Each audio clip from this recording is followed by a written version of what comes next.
Hello and welcome. Today I want to discuss the basics of hypothesis testing.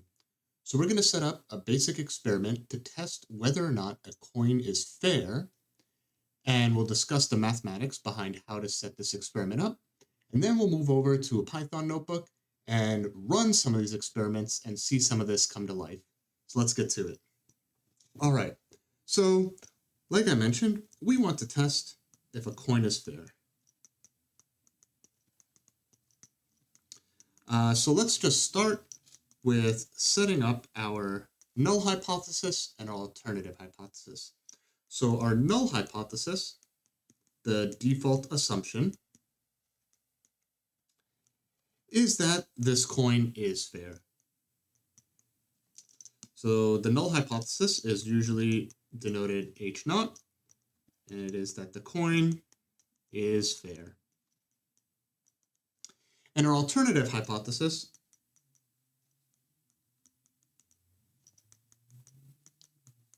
which is usually denoted H1, is that the coin is biased.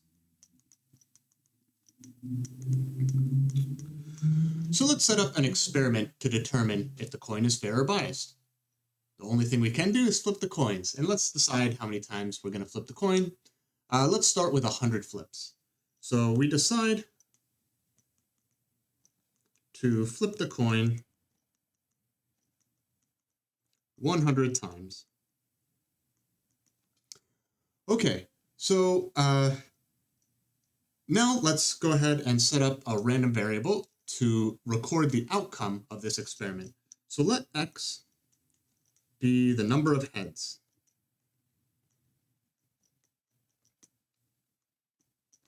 And these 100 flips. So what kind of distribution do we expect x to follow? Well, x is going to be distributed like a binomial NP random variable, where p is the probability of heads. So if you don't know what a binomial random variable is, I'll explain it right now. More specifically, the probability that x is equal to I is 100 choose I times p to the I times 1 minus p to the n minus I. So where does this come from? Well, you have I heads, that occurs with probability p to the I, and then you'll have 1 minus p probability of landing tails, and that happens n minus I times, so that's where 1 minus p to the n minus I comes in. And then there's all of the arrangements where these can happen. So you could have all the heads at front and all the tails at the end, or all the tails at front and all the heads at the end, or all mixed up. The number of ways to do this is 100 choose I. So that's why that's the probability of receiving exactly I heads in 100 flips. Okay, so now we want to run this experiment, and the next question is, when do we determine if the coin is biased? Well, for this, we want to set up a rejection region. So we set up a rejection region.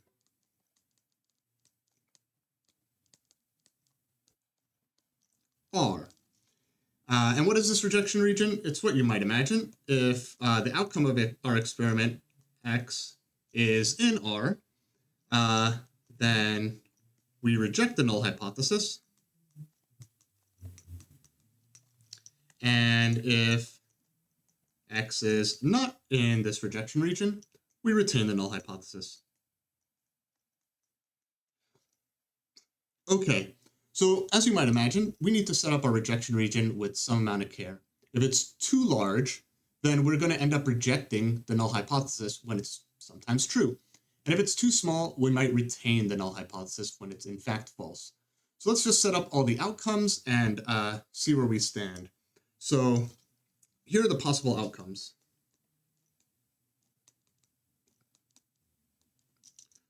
For where our experiment lands and what we do with the null hypothesis.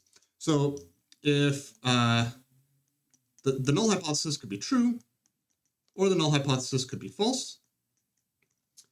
And we may choose to retain the null hypothesis, or we may reject the null hypothesis.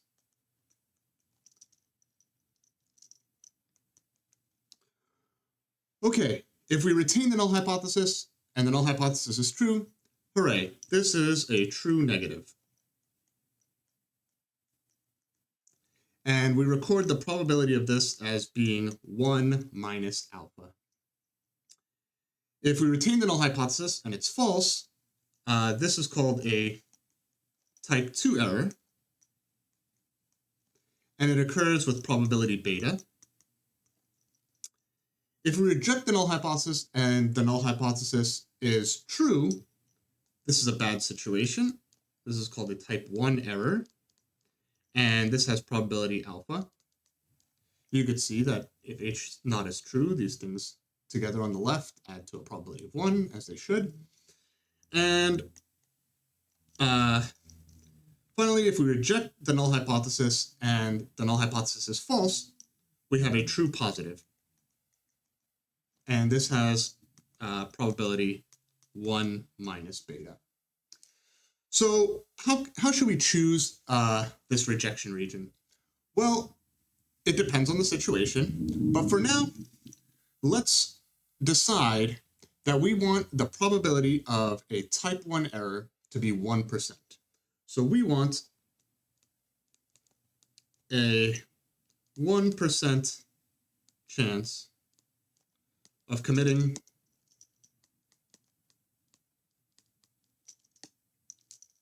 a type 1 error. Okay, so that means we want alpha to be equal to 0.01. So when are we committing a type 1 error? When the null hypothesis is true, but we reject the null hypothesis. So let's drill down into that. If the null hypothesis is true, then our number of heads here follows a binomial 100, we're doing 100 flips, 1/2, the coin is fair, so there's a half chance of flipping heads, distribution.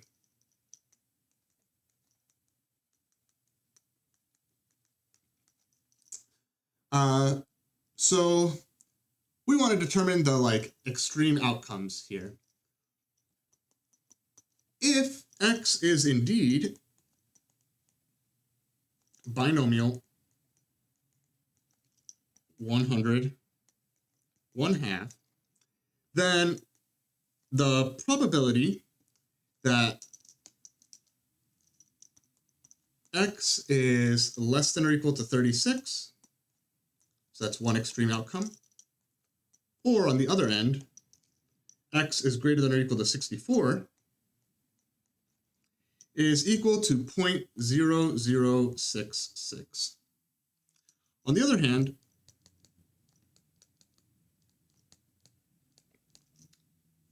following the same distribution, if we have a slightly larger rejection region, 37 and 63, then this occurs with probability 0.012, notably that this is greater than 0.01. So what's going on here?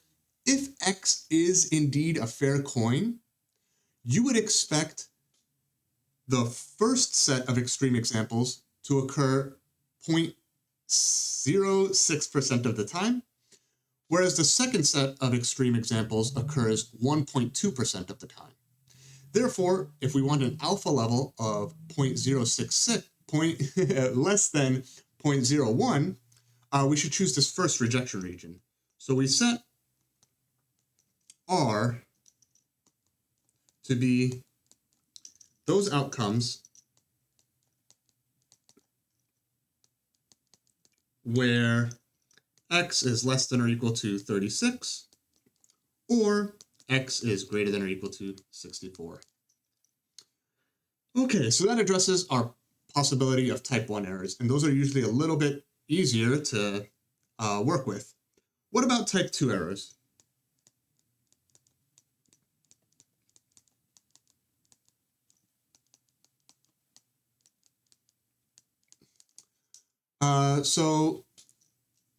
These probabilities we call beta.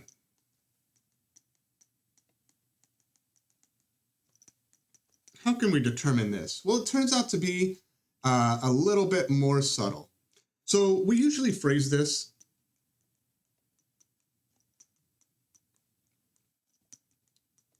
in terms of 1 minus beta, which is defined to be the power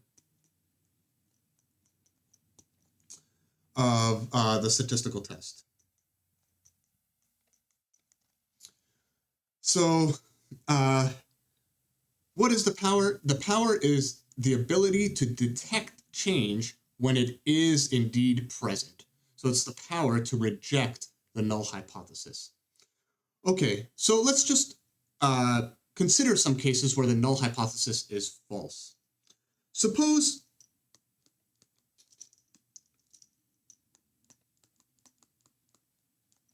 X, or our coin, flips heads 75% of the time. Well, then our random variable here is actually going to be distributed again as a binomial 100.75. So if we are testing against the null hypothesis, which is that our random variable is distributed like a binomial 100.5 random variable, the two distributions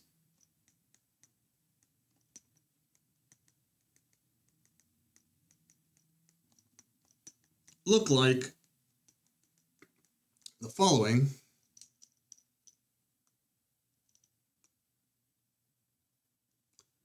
So here is our H0 distribution, and our H1 distribution, this biased coin, it's going to kind of peak over at 75. It's going to be very, very small, around 50 actually. And they both drop off at 100. So where is our rejection region for this test? It's everything above here from 64. And then there's a little bit kind of down here as well, but that's basically never going to happen with this heavily biased coin. So if H1 was true,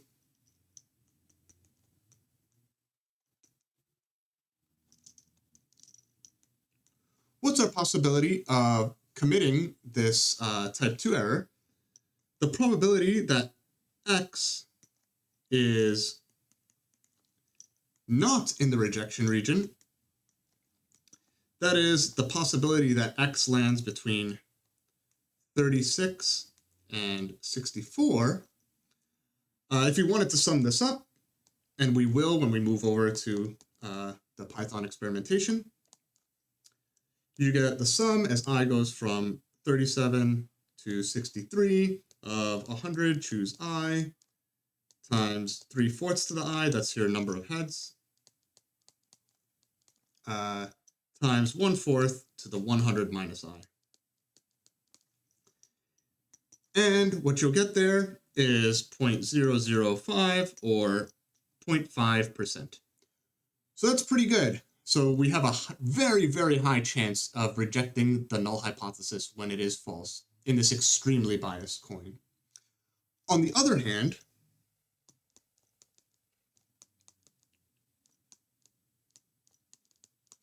if X was distributed like a binomial 100.6 random variable, so this coin is only slightly biased, then the probability that X is not in the rejection region is actually 76%. So our test here is not very good at determining small biases. So when we move over to Python, we will see this relationship between the bias of the coin and how conclusive our test is. Let's get to it. All right, so here we are in the Jupyter Notebook. So let's start off with some imports. So from math, I'm going to import comb. That gives me the nChooseI function. From NumPy, I'm going to import random. That's the random package we're going to be using when we run some experiments later. And we're going to be doing some very basic plotting at the end, and I'll use matplotlib for that. So let's go ahead and import those. All right, so here's the probability mass function for the binomial NP distribution. Let's turn this into a cumulative density function, sorry, cumulative distribution function.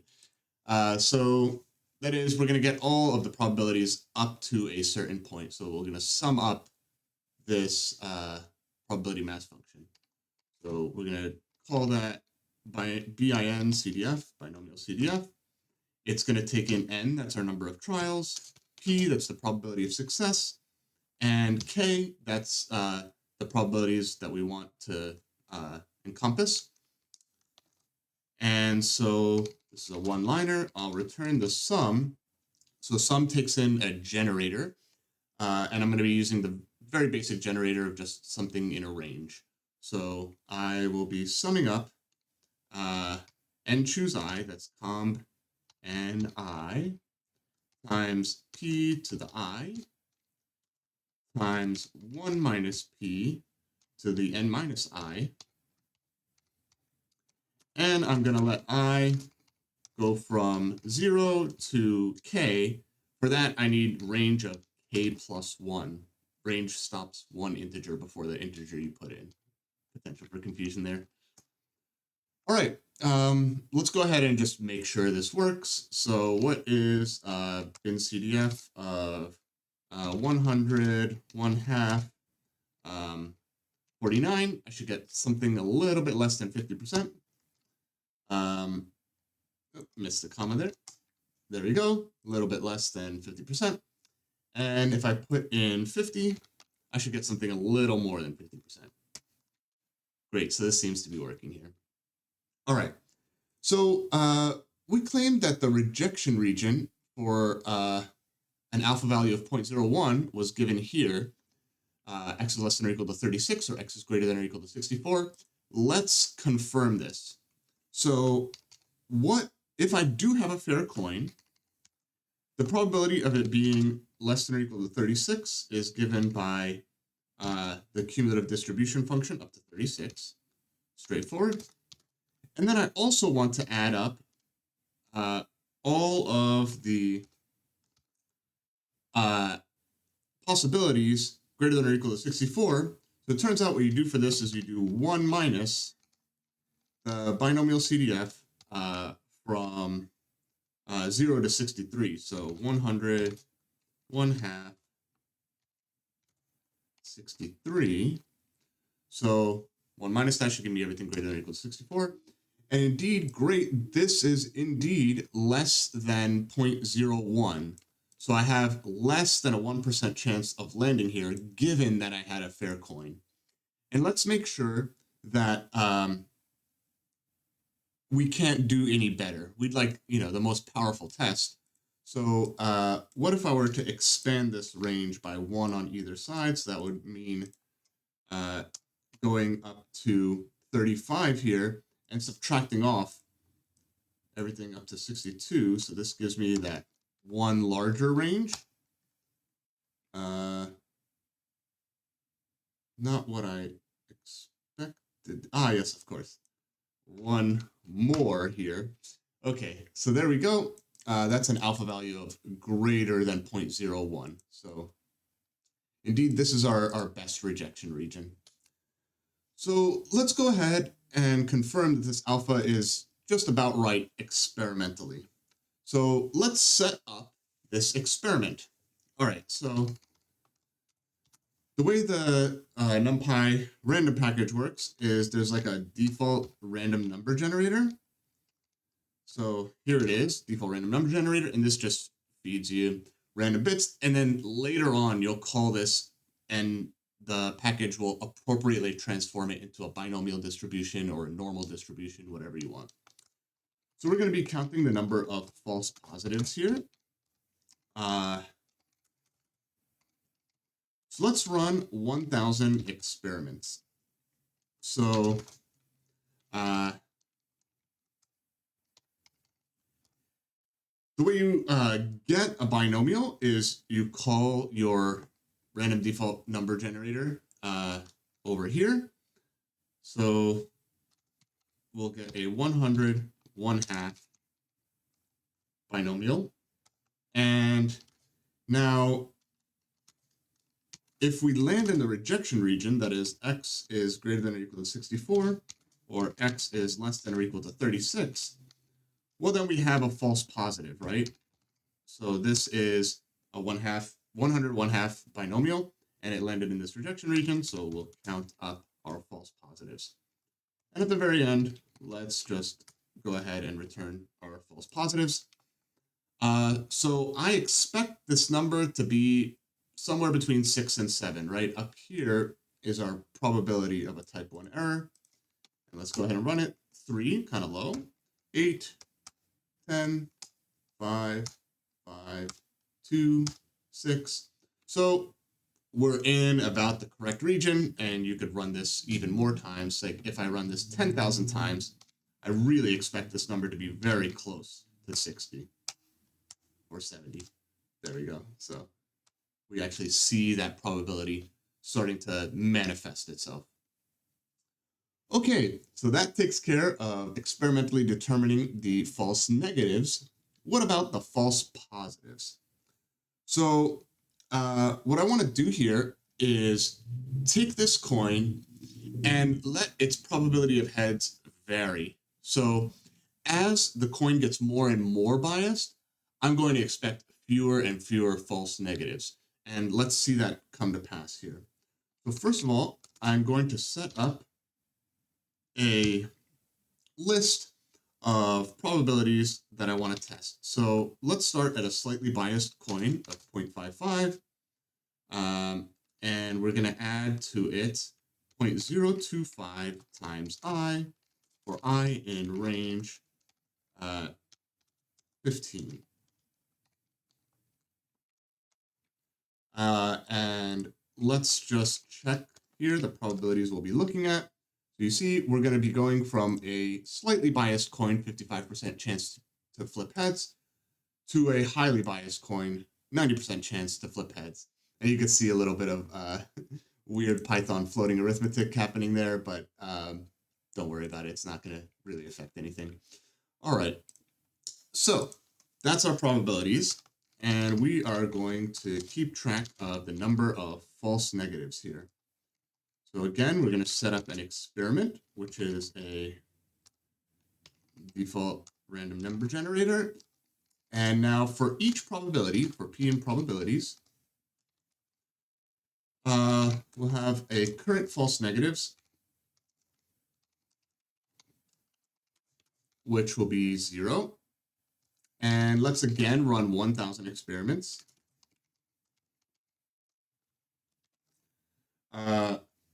So I am now going to flip a binomial 100p, so p is up here, ranging through the probabilities, coin, and if x is less than 64, and x, so this rejection region here was between 64 and 36, so where's the acceptance region? X is greater than 36. So if I accidentally landed in this accepted or failed to reject the null hypothesis region, I have a first false negative, so we increment that by 1. And let's add that into our false negatives list. So we'll append that cur false negatives. All right, and after all this, let's go ahead and estimate our betas. So this program goes through and will fill a list with the number of false negatives, and I want the proportion of false negatives. So those are our estimated betas, and it will be the number of negatives divided by 1,000. So there's 1,000 experiments. This is the proportion of false negatives, and then we'll range over all the false negatives, and this will give us our estimated betas.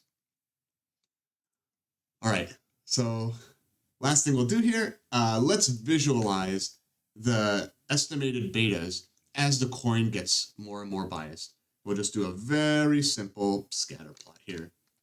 So I'll do a scatter plot where my x value will be the probability of flipping heads, and our y value will be that estimated beta. So there we have it. We see as our coin becomes more biased, our number of false negatives drops drastically and quickly. These numbers are 0. So if you really wanted to get down and understand how to set up your experiment to have a given beta, that's a field called power analysis and a little bit beyond the scope of this video, but hopefully we get to it in a future video.